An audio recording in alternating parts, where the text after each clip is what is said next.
श्री राम के मंदिर की यहाँ बात हुई, पर भगवान राम के मंदिर में शीश झुकाने से पहले, सिया राम की आराधना से पहले राम को आत्मसात करने की भी आवश्यकता है। कौन है तुलसीदास के राम?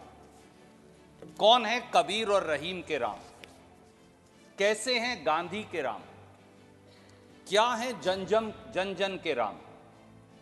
जान लें कि राम तो मोहब्बत का पैगाम है, राम तो न्याय है, राम तो करुणा है, राम तो कर्तव्य का बोध है, राम तो वचन की मर्यादा है, राम मूल्यों और आदर्शों की अनुपालना है, राम तो निर्बल के हैं, दीनहीन के हैं, राम तो शबरी के हैं, राम तो गरीब की झोपड़ी में टिमटिमाता हुआ एक दिया है, राम तो भेदभाव, छुआछूत और विषमता के खिलाफ उठने वाली हर आवाज है।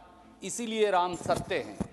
तो मैं सोचता हूं सभापति जी कि फिर जब राम ही मोहब्बत का पैगाम है, तो फिर राम के नाम पर नफरत कैसे फैलाई जा सकती है? जब राम वचन की मर्यादा के लिए 14 साल का वनवास है, तो फिर हुक्मरान रोज वचन तोड़ सत्ता का भोग कैसे कर पाते हैं? जब राम न्याय के प्रतीक हैं, तो फिर समाज के मठाधीश राम के नाम पर शोषित और वंचितों के खिलाफ चौतरफा अन्याय कैसे कर सकते हैं? जब राम संयम और सहिष्णुता हैं, तो फिर सत्ताधारी शक्तियां विभाजन और हिंसा के रास्ते पर क्यों चल रही हैं? जब राम शबरी के झूठे बेर हैं, तो फिर समाज के शोषितों, वंचितों, आदिवासियों, दलितों और पिछड़ों को भेदभाव का कोप भाजन क्यों बनना पड़ता है? जब राम नैतिकता की नीति और आदर्शों की उत्तमता है, तो फिर शासन की नीतियां जनमत के बहुमत को त्याग कर कुछ पूंजीपतियों की गोदी में कैसे बैठ गई हैं? शायद इसीलिए तुलसीदास जी ने कहा है, मेरे साथी है नहीं, अब वो कोट कर रहे थे तो इसलिए, जासु राज प्रिय प्रजा दुखारी, सो निरपवसी नरक अधिकारी। अर्थात जिसके राज्य में प्यारी प्रजा दुखी रहती है, वह राजा अवश्य ही नरक का अधिकारी होता है। सभापति जी, जब राम न्याय, करुणा, संयम, सहिष्णुता, सदाचार, आदर्श और कर्तव्य के प्रतीक हैं, तो राम के नाम पर कभी भी नफरत, नकारात्मकता, निराशा, विवाद, वैमनस्य, विद्वेष और हिंसा नहीं फैलाए जा सकते। यही राम नाम का सार भी है। भगवान राम को हम सब, पूरा देश, पूरी दुनिया मर्यादा पुरुषोत्तम के नाम से जानते हैं। मर्यादा पुरुषोत्तम क्यों सभापति जी? यानी शासक द्वारा मर्यादाओं का अनुसरण और शासक की साधारण से साधारण नागरिक के प्रति जवाबदेही इसका सार है। कोई भी, कैसे भी, कभी भी शासक और सरकार से सवाल पूछ सकता है, जवाबदेही मांग सके, न्याय की आवाज उठा सके, शासक के आचरण पर सवाल खड़ा कर सके। यही तो राम राज्य है।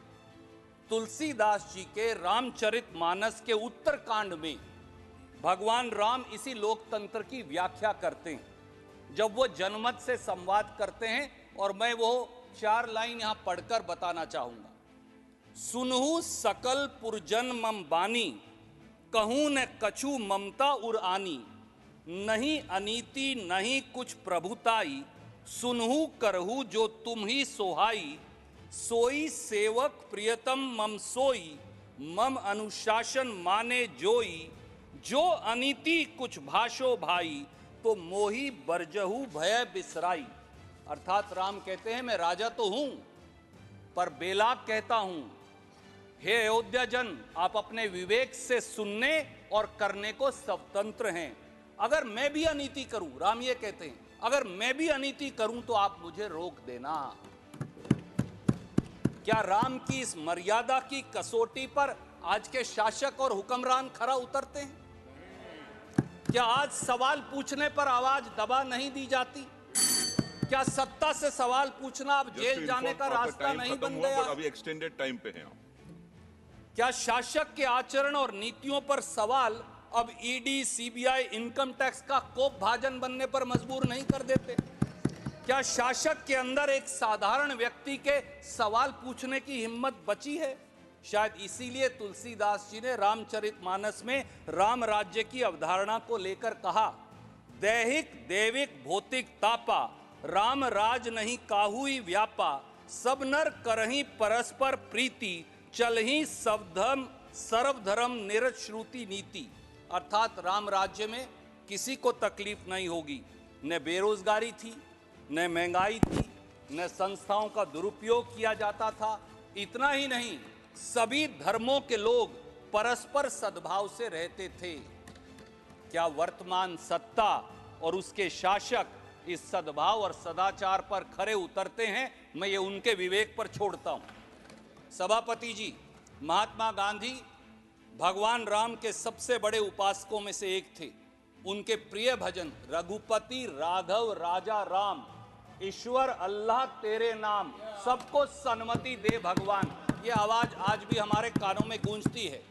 1929 में उन्होंने पत्रिका यंग इंडिया में लिखा था, एंड आई कोट, राम राज्य का प्राचीन आदर्श निसंदेह सच्चे लोकतंत्र में से एक है, जिसमें सबसे कमजोर नागरिक बिना किसी कानूनी कार्यवाही के त्वरित न्याय के लिए प्रति आश्वस्त हो सकता है।